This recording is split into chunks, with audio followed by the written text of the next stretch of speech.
నమస్కారం మిత్రులారా, మార్కెటింగ్ గురించి మా 4 వీడియో సిరీస్లో ఇది రెండవది.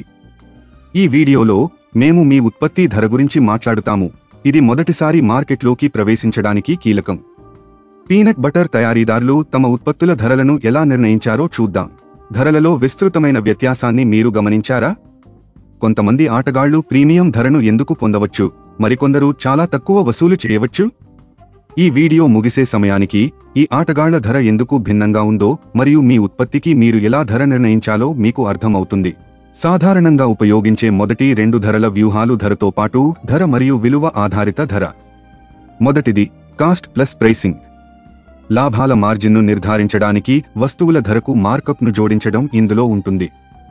ధరపై పోటీ పడుతున్నప్పుడు ఈ పద్ధతిని ఉపయోగించండి. మంచి నాణ్యత, రుచి, రంగు, శుభ్రపరచడం, ఫినిషింగ్, ప్యాకేజింగ్ వంటి ఇతర అంశాలను మీ పోటీదారుల మాదిరిగానే ఉంచుతూ ధర అత్యంత ముఖ్యమైన అంశమైన ధర సున్నితమైన సామూహిక మార్కెట్కు విక్రయించడానికి ఇది అనువైనది.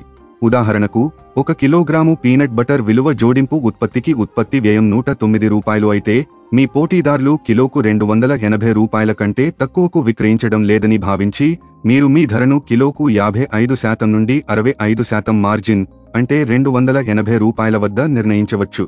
రెండవది విలువ ఆధారిత ధర. ఈ వ్యూహం ఉత్పత్తి ధర కంటే వినియోగదారునికి గ్రహించిన విలువ ఆధారంగా ధరలను నిర్ణయిస్తుంది. ధర మంచి నాణ్యత, రుచి, రంగు, ఫినిషింగ్ మరియు ప్యాకేజింగ్ కాకుండా ఇతర కారకాలపై పోటీ పడుతున్నప్పుడు ఈ పద్ధతిని ఉపయోగించండి. ధర కంటే నాణ్యత మరియు ప్యాకేజింగ్ ముఖ్యమైన మధ్య నుండి అధిక ఆదాయ మార్కెట్లకు ఇది అనువైనది.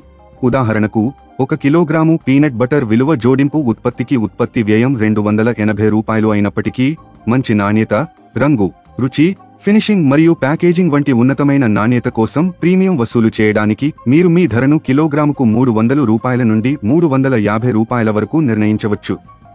ఇవి కాకుండా మీరు ఇతర వ్యూహాలను కూడా పరిగణించవచ్చు. ప్రారంభంలో వినియోగదారులను ఆకర్షించడానికి మరియు మార్కెట్ వాటాను పొందడానికి తక్కువ ధరలను నిర్ణయించడం, తరువాత క్రమంగా ధరను పెంచడం. ప్రారంభంలో కొత్త మరియు ప్రత్యేకమైన ఉత్పత్తులకు అధిక ధరలను నిర్ణయించడం, తరువాత పోటీ పెరిగే కొద్దీ వాటిని తగ్గించడం.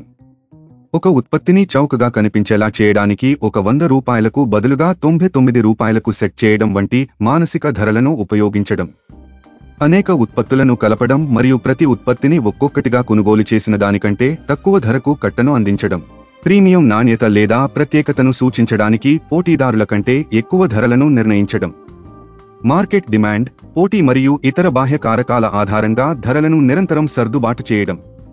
తరువాత మీ మొదటి నమూనాను సిద్ధం చేసుకోండి మరియు మీ సంభావ్య వినియోగదారులను వారు మీ ఉత్పత్తికి ఎంత చెల్లించడానికి సిద్ధంగా ఉన్నారో అడగండి. All the best. చూసినందుకు ధన్యవాదాలు. మరిన్ని వీడియోల కోసం వ్యాపార్ కోచ్ ఛానల్కు సబ్స్క్రైబ్ చేయండి.